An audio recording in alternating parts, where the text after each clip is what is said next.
Welcome to easy learning. আশা করি তোমরা সবাই ভালো আছো। আমরা নিয়ে চলে এসেছি সপ্তম শ্রেণীর গণিতের নিজে করি 1.2 অধ্যায়ের 10-এর দাগের অঙ্কটা এই ভিডিওতে আমরা করে নেব। এখানে বলেছে 25 জন কৃষক 12 দিনে 15 বিঘা জমি চাষ করে, তাহলে 30 জন কৃষক 16 দিনে কত বিঘা জমি চাষ করবে হিসেব করে দেখি। তো আমরা এখানে লিখব 25 জন কৃষক 12 দিনে 15 বিঘা জমি চাষ করে। এখন 25 জন 12 দিনে 15 বিঘা চাষ করছে, তাহলে যদি আমরা একজন কৃষক 12 দিন করে, তো 25 জন কৃষক যেখানে করছিল সেখানে একজন করছে, তার মানে নিশ্চয়ই কম চাষ হবে, অর্থাৎ 15 এখানে থাকলো, 25টা গিয়ে কিন্তু নিচে বসবে, অর্থাৎ ভাগ হলো। তো তাহলে এত বিঘা জমি চাষ করে।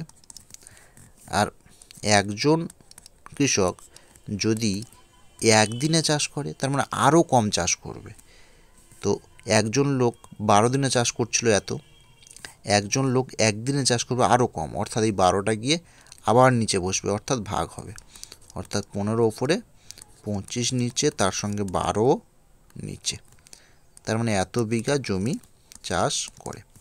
এখন আমাদের চাষ করবে পরে বলছে 30 জন লোক 16 দিনে।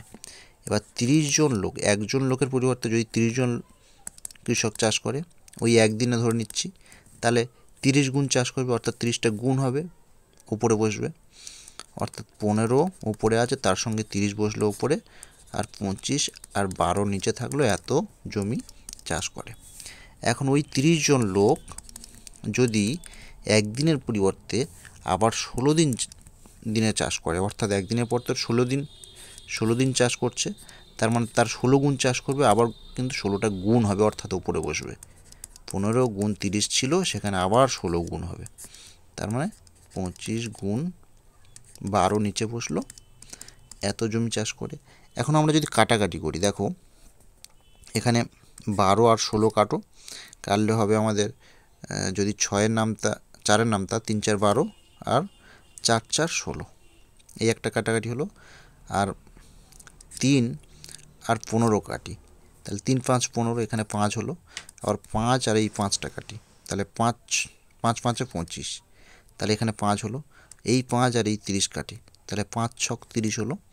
তার মানে আলটিমেট সব কেটে গিয়ে উপরে 6 আর 4 থাকলো, যে দুটো গুণ করলে আমাদের হয়ে যায় 4 ছক 24 বিঘা।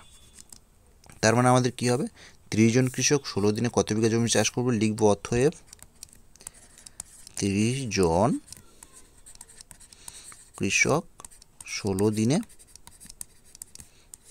24 বিঘা জমি চাষ করবেন। এটাই কিন্তু আমাদের অ্যান্সার।